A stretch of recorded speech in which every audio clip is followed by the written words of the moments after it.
ngelebur dosa dijaga oleh Allah Subhanahu wa Ta'ala. Dengan silaturahmi ini mudah-mudahan Allah panjangkan umurnya, sehatkan badannya, mudahkan rezekinya, bahagiakan hatinya, umat Indonesia lunas hutangnya. Satu kesalahan bagi orang yang berhutang itu adalah ketika punya hutang justru menjauh. Harusnya kalau punya hutang mendekat. Karena orang hutang itu karakternya adalah kalau mau hutang wajahnya lebih manis dibandingkan madu. Tapi kalau ditagih lebih menakutkan daripada Israel. Makanya orang hutang itu biasanya kalau hutang wajahnya melas, suruh bayar males. Makanya saya bilang, kalau dukun itu bisa membunuh tanpa menyentuh, hebatnya orang Jawa adalah bisa hutang tanpa bayar.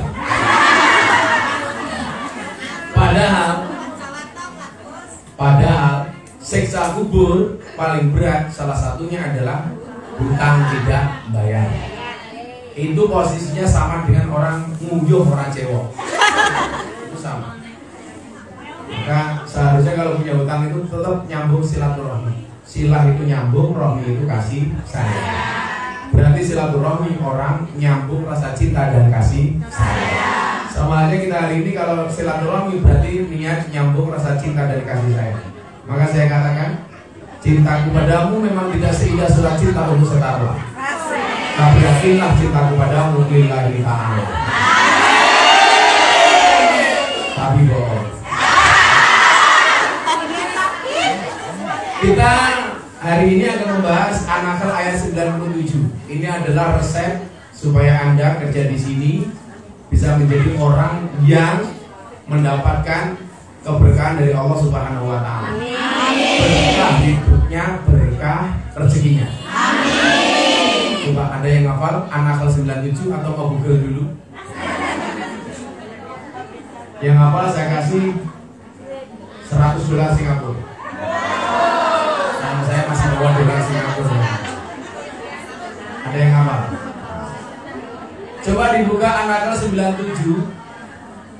Itu adalah kunci bagi kita semuanya, apapun profesinya, itu untuk mendapatkan kehidupan yang lebih baik. Nanti akan saya kasih doanya Imam Abu Hasan Asadili, sekaligus saya ijazahkan bagaimana kemudian kita bisa menjadi orang yang bisa mencari uang dan menikmati uang. Karena hari ini banyak orang bisa mencari uang tetapi tidak bisa menikmati uang. Tiap hari numpuk uang sampai wajahnya seperti uang, tetapi tidak bisa menikmati uang. Nah, kalau saya itu bagaimana bisa mencari dan bisa menikmati. Allah Subhanahu wa Ta'ala berfirman dalam An-Nahl ayat 97. Yang sudah Google coba Anda lihat. Bismillahirrahmanirrahim. Man amila sholihan min dzakarin aw unsa wa huwa mu'minun falanuhyiyannahu hayatan thayyibah wa lanajziyannahum ajrahum bi ahsani ma kanu ya'malun. Ayat ini keren. Coba Anda lihat dan perhatikan. Man amila sholihan, barang siapa berbuat kebajikan, barang siapa beramal soleh. Semua orang itu hadir di dunia, fitrahnya itu untuk beramal soleh. Makanya tugas manusia yang paling pokok itu adalah wa ma khalaqtul jinna wal insa illa liya'budun. Tidaklah aku ciptakan jin dan jun illa liya'budun, kecuali untuk beribadah. Termasuk nyuguh kopi kiai itu ibadah.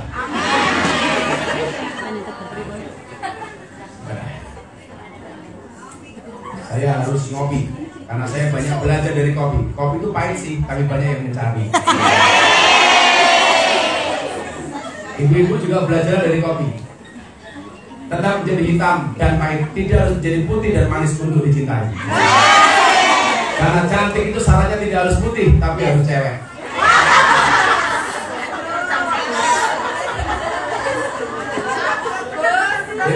cantik syaratnya tidak harus putih, tapi harus cewek. Bahkan kadang-kadang yang hitam itu lebih menyenangkan dibandingkan yang putih. Buktinya tai lalat lebih menyenangkan dibandingkan panu. Ya, saya mau tanya, lebih suka punya tai lalat apa panu?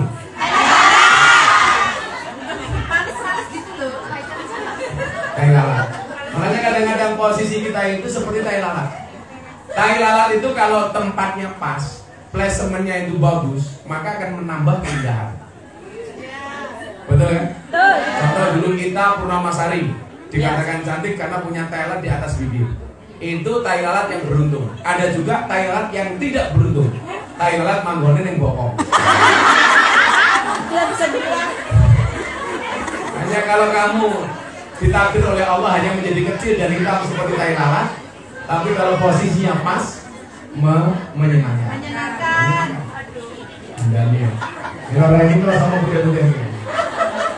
Kalau wajahmu terlalu putih malah saya bingung. Jadi jadi rayu mau makan karambol.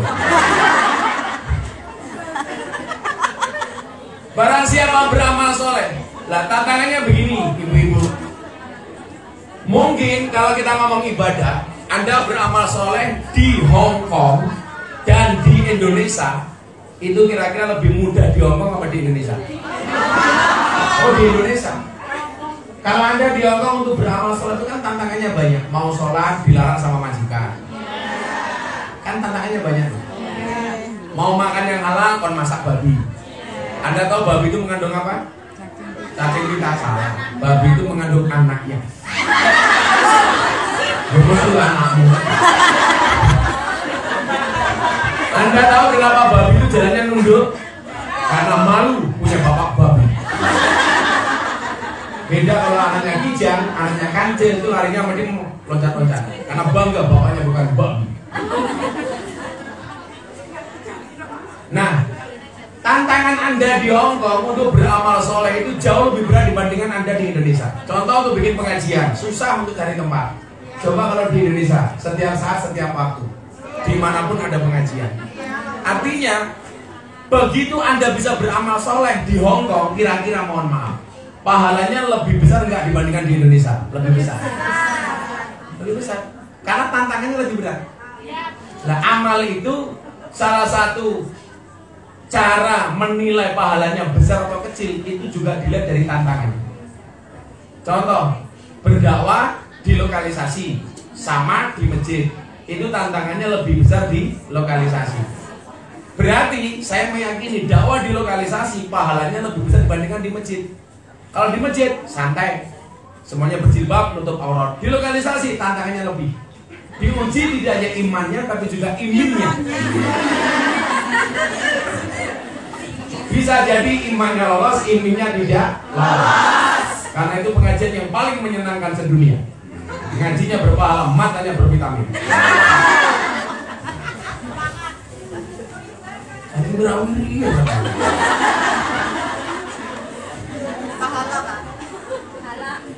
Pahala cari muka.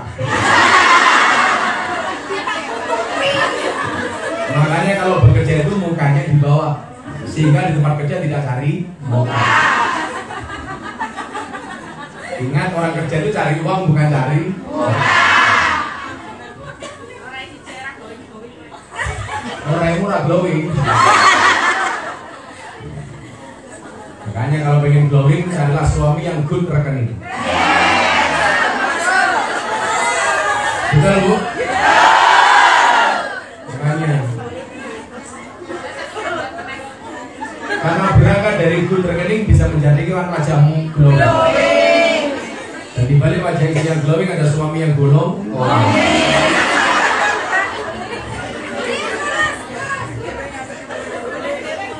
Cowok itu kan sekarang yang dilihat cuma modal sama model. Modalnya ada, modelnya masuk. Siapa? Bismillah.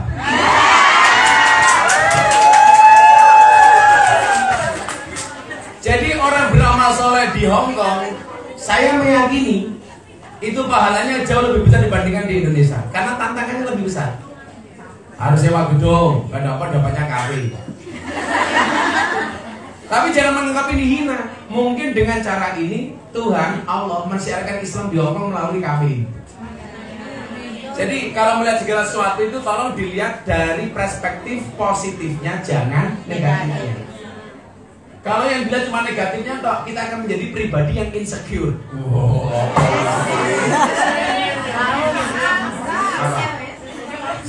Sanger. Kemudian ngomong insecure. Jadi saya itu orang yang selalu memandang segala sesuatu dari sudut pandang positif. Makanya Allah itu memberikan kita dua mata. Satu mata untuk melihat kebaikan orang lain, satu mata untuk melihat keburukan kita. Jangan dibalik. Melihat orang buruknya, melihat kita baiknya. Itu salah, kualik. Jadi kita memposisikan selalu saja berpandangan positif. Makanya orang berpuasa itu menghasilkan 4 huruf namanya takwa. Taqwa-wawu-ya. Taqwa-wawu-ya. Apa itu takwa? Pembahasannya apa? Besok.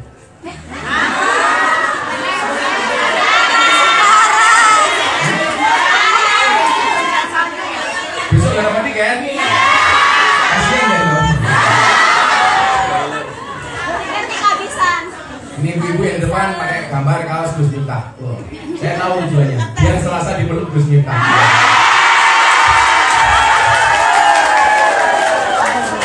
Saya jadi ingat di Kalimantan Selatan, Banjarmasin, itu yang punya kafe malam-malam kirim WA ke saya gambar cewek seksi pakai BH, di atas payudaranya ditato Gus Miftah. Malam-malam saya buka, saya langsung lihat, wow.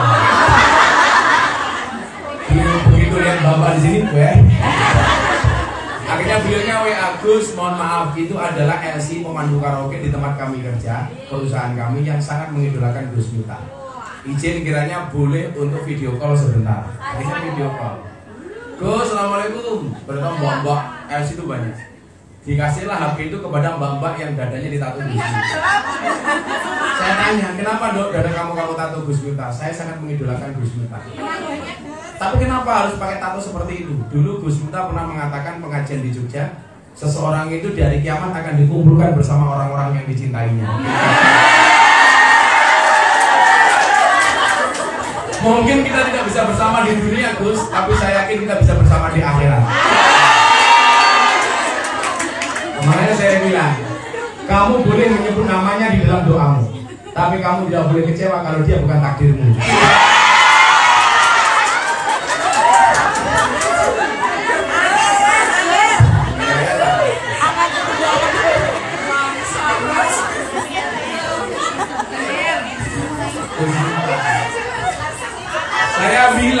Saya bilang, tato kamu itu bagus dok, tapi salahnya satu. Apa Gus? Kurang turun dikit. Jadi saya wangi, termasuk tantangan kita hari ini ngaji di kafe ini. Makanya ada tulisan Happy New Year. Saya nggak asing dengan tempat-tempat seperti ini ya.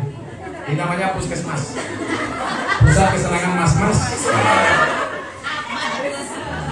Tapi insya Allah yang hadir sore siang hari ini insya Allah bila dari surga. Tapi pesan saya satu, serindu-rindunya kamu dengan surga, please jangan berinisiatif untuk menemuinya. Modal. Yang beramal soleh siapa? Diteruskan ayatnya, min dzakarin au unsa, dari laki-laki ataupun perempuan. Ayat ini menegaskan Al-Hujurat 13 bahwa Allah itu menciptakan manusia cuma dengan 2 jenis kelamin, laki-laki, perempuan. Ada nggak jenis kelamin ketiga?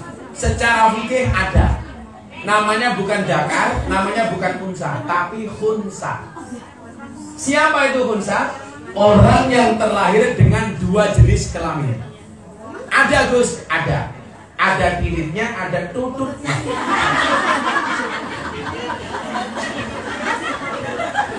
Bagaimana dia menjalani hidupnya tergantung orientasi medis. Begitu dilihat kok mempunyai 2 jenis kelamin, kemudian dianalisa secara medis, kok dia punya rahim, berarti dia perempuan. Maka alat kelamin laki-laki dimatikan. Contoh yang paling mutakhir, anggota TNI Andi Mangana. Nah, itu dulu dinyatakan perempuan. Setelah dianalisa medis ternyata dia tidak punya rahim dan gen laki-lakinya jauh lebih dominan dibandingkan perempuan. Maka kemudian melalui pengadilan statusnya dirubah. Nah, bagaimana dengan banci? Itu bukan khunsa, tapi makhluk jadi-jadian. Artinya makhluk jadi-jadian apa? Sebenarnya laki-laki, tapi berpenampilan seperti perempuan. Itu biasanya karena salah pergaulan. Kalau di Jogja namanya Laura, lanang orang, wedok orang. Kalau di Thailand namanya lady boy. Wajahnya lady, kakinya boy. Beda, kalau tomboy itu beda. Memang ada perempuan yang diciptakan oleh yang mempunyai model tomboy. Tapi bukan berarti penampilan itu merubah kelamin. Makanya kalau ibu-ibu lihat ketika meninggalnya Dorce Gamalama, itu berita yang ramai Dorce sama Gus Miftah. Kenapa? Karena saya diminta untuk komentar terhadap pasiennya Dorce pengen dimatikan secara perempuan, padahal dia laki-laki. Anda tahu siapa nama Dorce yang asli? Dedi Yuliardi Ashadi. Dedi Yuliardi Ashadi. Kemudian menjadi Dorce. Nah, saya bilang Anasu yamutuna ala ma'asu. Manusia itu dimatikan sebagaimana kebiasaan dia hidup. Kalau dia laki-laki, ya harus dikubur secara laki-laki. Karena ada perbedaan yang sangat signifikan antara laki-laki dan perempuan. Niat sholat jenazah itu beda. Kalau laki-laki yang mati, isim sarahnya hada. Perempuan mati, hadi. Lapisan kain kafannya, laki-laki lebih tipis dibandingkan perempuan. Perempuan lebih tebal dibandingkan laki-laki. Maka fakta ini membuktikan bahwa perempuan lebih boros dibandingkan laki-laki.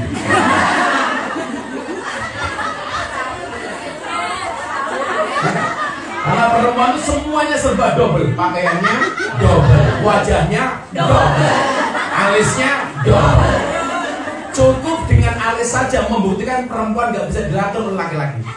Kenapa? Aturan Allah saja dihapus malah dilukis dewi. Kan goblok.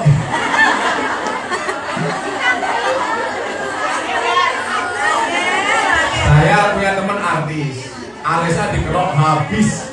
Setiap kali mau tampil di lukis, pakai spidol gitu kan.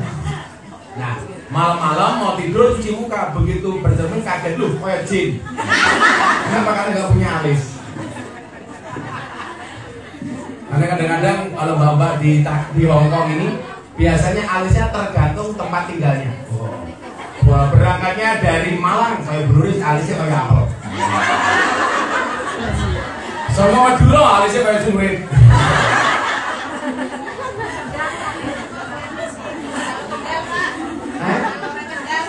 Dari Kendal, kayak alas, kayak ini.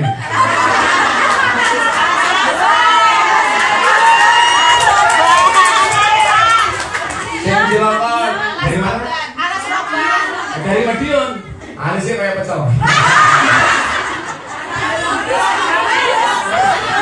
Boyolali, susu sapi. Kudus, kayak mana kudus? Kayak Lampung, kayak manuk gajah. Nah, kali beratas. Jadi mohon maaf, nggak ada istilah banci itu nggak ada. Lah kalau ada orang yang berperilaku banci, itu jangan kamu benci orangnya, tapi bencilah perilakunya. Sama dengan begini, Allah itu tidak membenci pendosa. Allah itu benci dosa, tapi tidak membenci pendosa. Maka yang kita tolak dosanya, bukan orangnya. Lah kemarin saya dicurhati sama Mas Ferel Ramasa. Jadi dia itu dijadikan dalil oleh orang-orang gay, oleh orang-orang yang suka sesama jenis, bahwa seolah-olah Ferel itu juga gay, padahal dia normal. Lah saya bilang, makanya itu perlu dimusuhi. Orang yang mengklaim kamu gay, yang mengklaim kamu homoseksual, itu kamu lawan perilakunya, bukan orangnya.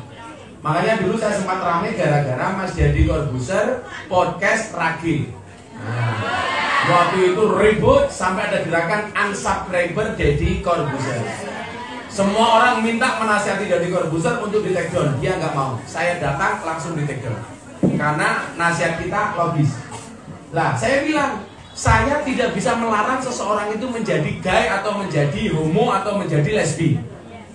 Tapi ketika ada kampanye, ada usaha untuk ngajak orang lain supaya menjadi homo, menjadi gay, menjadi lesbi, itu saya musuhi. Sama halnya kemarin kayak Lina Mukarji, makan babi pakai bismillah. Maka yang saya hajar itu apa perilakunya. Maka ketika ada orang, Gus tolong dilaporkan polisi, itu bukan domain saya. Domain saya memberikan nasihat. Kenapa saya nasihati? Kamu makan babi itu aku nggak ada urusan cangkem-cangkemmu. Tapi ketika kamu makan babi kemudian diposting dengan menggunakan bismillah, itu menista agama. Dan Anda tahu sekarang dia menjadi tersangka di Polda Sumatera Selatan. Tapi yang melaporkan bukan saya. Cuma saya ingatkan begini, Mbak-mbak katakanlah Anda berbuat maksiat itu urusanmu. Jangan diposting apalagi terkesan meremehkan agama. Ingat kata Nabi, kullu ummati mu'afan ilal mujahirin. Semua umatku akan diampuni dosa-dosanya oleh Allah kecuali mujahir. Siapa itu mujahir? Orang yang berbuat dosa dengan terang-terangan, berbuat dosa diposting. Itulah alasan saya mengajak Anda yang punya medsos, kalau berbuat baik tolong diposting. Kenapa demikian? Iya, kamu pasti alasannya nanti dikira pamer. Itu basi, basi, pencitraan basi. Kenapa Anda berbuat baik harus diposting? Orang bermaksiat saja bangga dengan kemaksiatannya dengan diposting. Masa orang berbuat baik gak berani posting? Sekarang orang maksiat saja diposting bangga. Masa kita berbuat baik gak mau posting? Imam Al-Ghazali mengatakan apa? Apakah itu dikategorikan riak? Nanti dulu. Dikategorikan riak ketika hatinya berharap pujian dari manusia. Kalau dia bisa menjaga hatinya dari pujian, dari hinaan, dari bulian, posting saja. Contoh sedekah, apalagi sedekah itu boleh bilaili wan nahar, boleh malam, boleh siang. Sirron walaniyah, boleh terang-terangan, boleh tersembunyi. Maka kalau saya sederhana, kalau kamu sedekah, tolong diposting. Tangan kanan memposting, tangan kiri mengajak. Tangan kanan memberi, tangan kiri mengajak. Yang nggak boleh itu kamu bikin status padahal kamu nggak sedekah. Bulan puasa ikut buka puasa di panti asuhan, bikin status membersamai anak yatim buka puasa rasanya adem. Padahal nyumbang numpang buko. Itu yang nggak boleh. Mau ya tekoi. Gimana guyu? Jilbabnya hijau.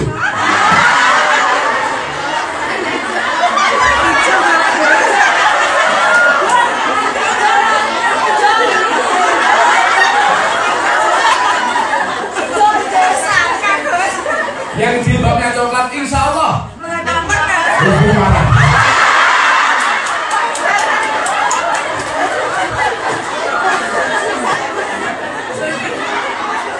Jadi nggak usah malu diposting saja deh. Coba saya mau tanya, fungsi medsos kamu itu apa? Kalau hanya untuk apa, lebih-lebihan untuk apa sih? Termasuk bisa kita lakukan adalah dakwah bil medsos kita masing-masing. Contoh kajian, bagus diposting, itu bagian dari dakwah. Jadi dakwah itu tidak harus seperti saya ngomong di panggung, tapi bisa menggunakan medsos kita. Sekali lagi saya ulangi, orang bermaksiat saja sekarang bangga dengan postingannya. Coba kamu terima nggak kalau di TikTok yang FYP itu semuanya maksiat? Iya kan? Makanya kita lawan FYP-nya maksiat dengan FYP-nya kebaikan. Kebaikan-kebaikan yang bisa kita lakukan. Itu bagi saya keren gitu. Jangan kemudian nanti dikira pamer, basi. Soalim. Kalau saya posting saja ngapain? Saya sedekah, malah pamer. Aku pamerin matamu tuh ngomong.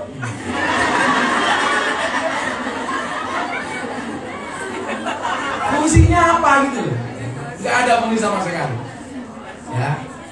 Maka barang siapa beramal baik min dakarin au unsa, laki-laki maupun perempuan.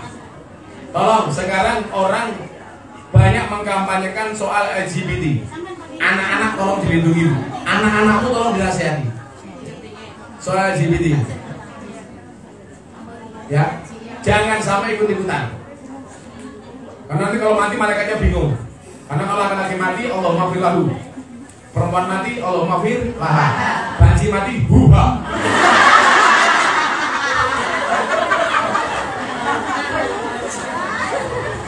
Sama si mati banci, Allah maafir lahu, ha.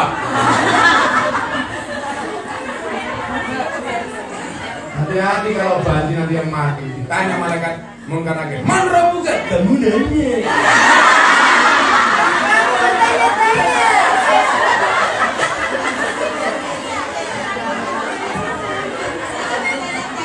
Mereka kan nyanyi begitu sulit kepada silit.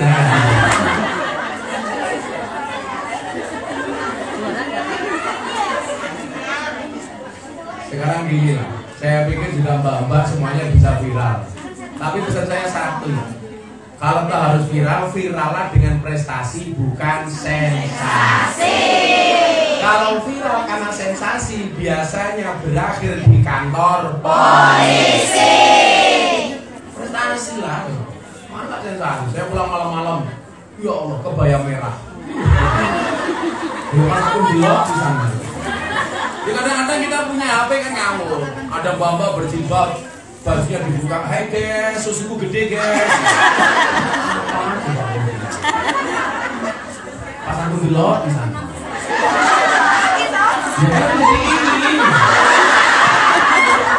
Berarti matamu